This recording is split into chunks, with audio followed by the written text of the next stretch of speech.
Hey Roadshow fans, welcome back. It's me again. So, wanted to share a quick little video, and unfortunately, this is going to be one of those, yeah, let's put this information out there because it may help somebody else. So you kind of probably already know where I'm going with this.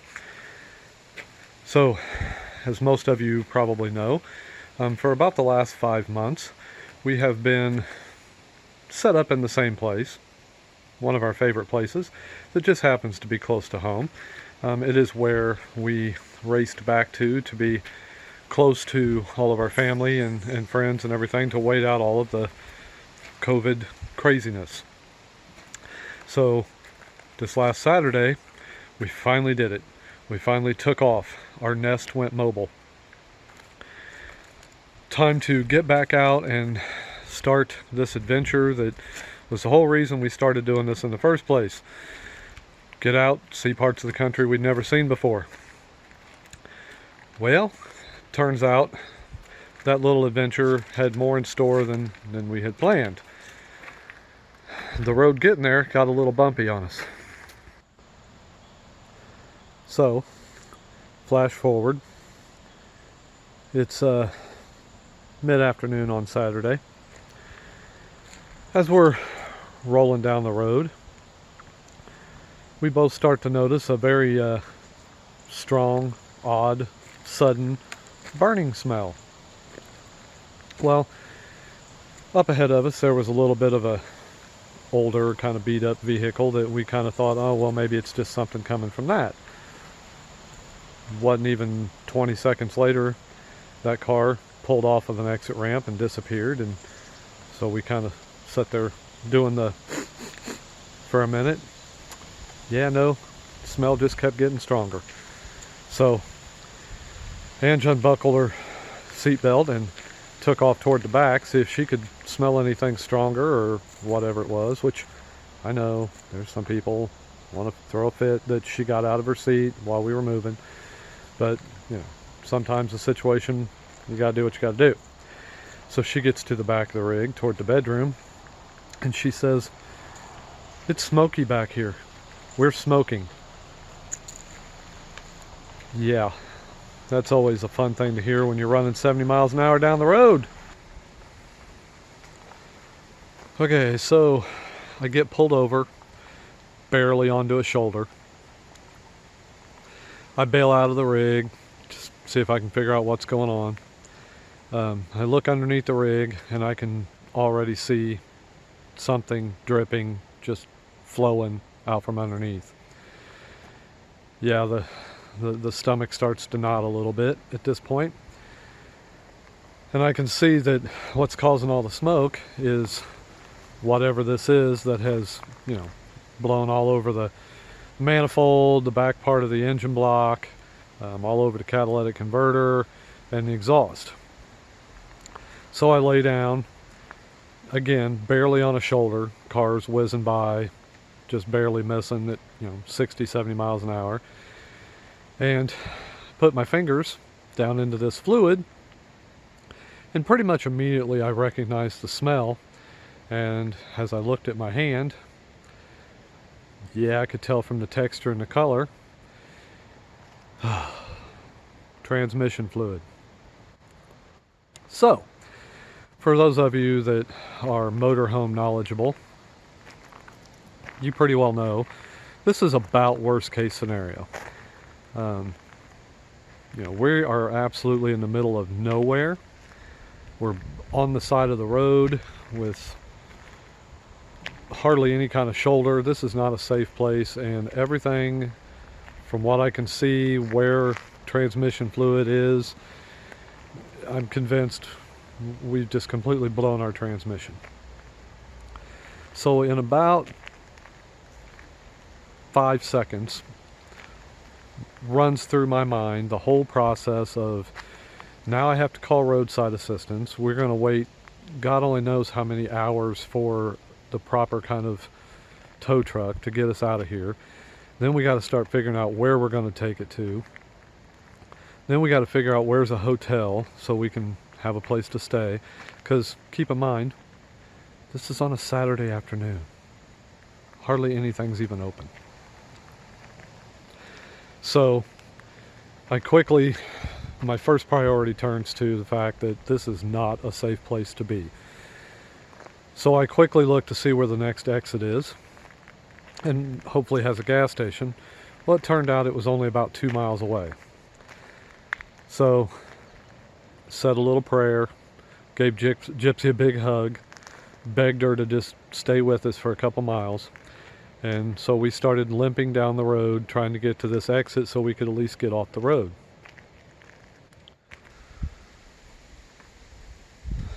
So as I'm laying there on the ground and I'm thinking through all this, and the potentially up to $4,000-6,000 to replace a transmission and hotel cost, and it was at this point that I wasn't 100% sure I wasn't gonna laugh, cry, mess my pants, or throw up.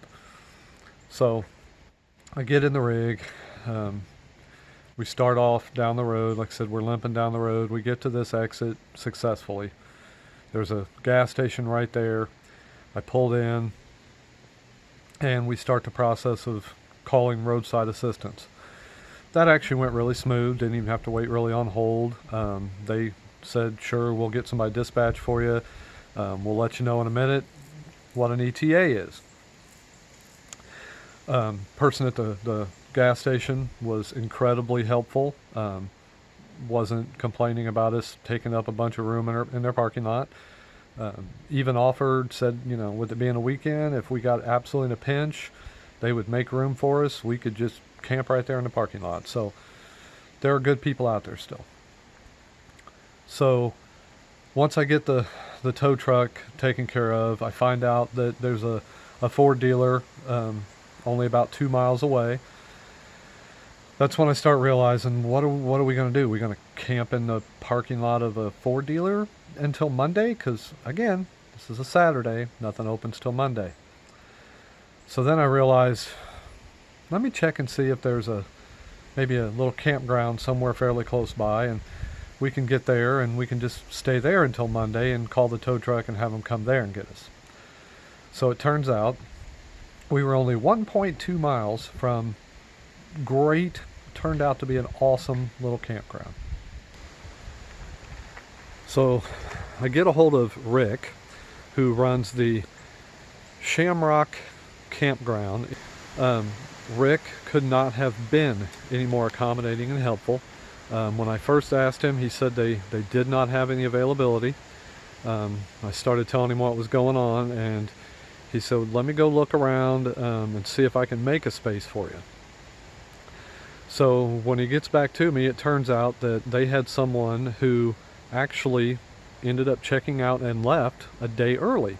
So he had a full hookup, already level 50 amp spot for us. Divine intervention, folks. Somebody was looking out for us. So I called the tow truck company back, or the roadside assistance company back, canceled the tow, and we limped it the 1.2 miles to this campground. So again, still assuming that we've got a blown transmission or something's wrong with the transmission, seals are bad, something. So once we're there and I know we're safe, we've got a place with full hookups, I can start figuring something out. Well, cue our new friend Rick again. He comes over with several business cards of mobile repair places in the area in case we wanted to give any of them a call. Well, again, it's a Saturday, so I only got one of them to even answer the phone, and he told me right up front it wasn't something he was going to be able to help us with. But he did give me a phone number of someone that he thought would. At least I know now I have somebody that can come take a look. If it's not anything I can figure out on my own. So then I decide, once we get something to eat, because we hadn't eaten yet that day, and it's now 5-6 o'clock at night, I decide to crawl up underneath the rig see if I can get a better idea what's going on. Well, at this point, I found out what was going on. And I kid you not, folks, I heard angels singing. Turns out, where the problem came in was one of my hydraulic lines off of my leveling jacks had spent enough years rubbing where it ran across the frame and created a weak spot and had ruptured, thus spraying that fluid all over the back of the engine block, the transmission case, and the catalytic converter and the exhaust and all that, which makes sense. For those of you that know, you're probably already thinking it. For any of you that don't know, hydraulic fluid, it's just automatic transmission fluid. So there you have it. That's why what I saw and smelled was transmission fluid. So cue Mr. Ryan Johnson with his 24-hour mobile repair service. He shows up, he gets my busted line that I had already removed. He made the hour drive from his shop to where we were, picked up the hose, made an hour drive back, had to wait until Monday morning when local business around where his shop opened up so he could get the proper fittings. He basically custom made a new hydraulic hose for us, made the hour drive back. We got it put on, everything good to go. Jacks are working again, slides are working again. So turned out to be a little bit of a hiccup, but not even close to how long it would have taken to get a transmission rebuilt, and who knows how long we'd have been in a hotel, which creates a second problem because this little leg of our adventure was very time specific. Because we leave here, we've got to be back in Indiana on a specific date because we have a big wedding to go to. So the RV gods were looking out for us. We had a little bit of a hiccup, but we made it here. That's all that matters. We're safe, and Gypsy's still carrying us where we need to go. So there you have it. Stay with us. We will hopefully have some good footage from this most recent stop. And you just got to take the good with the bad. Remember that big part of the adventure is not always just the destination, but the journey getting there. So stick with us. We will hopefully have some footage of our most recent stop, and hopefully some cool things we can see and share with you. Also, stick with us. We're going to share some pretty exciting news. Something that's popped up that's going to be part of our adventures over the next several months. So stay tuned, and we will share that big exciting news with you. But we are back at it. So hope you'll stay tuned. Peace out. Keep on flying.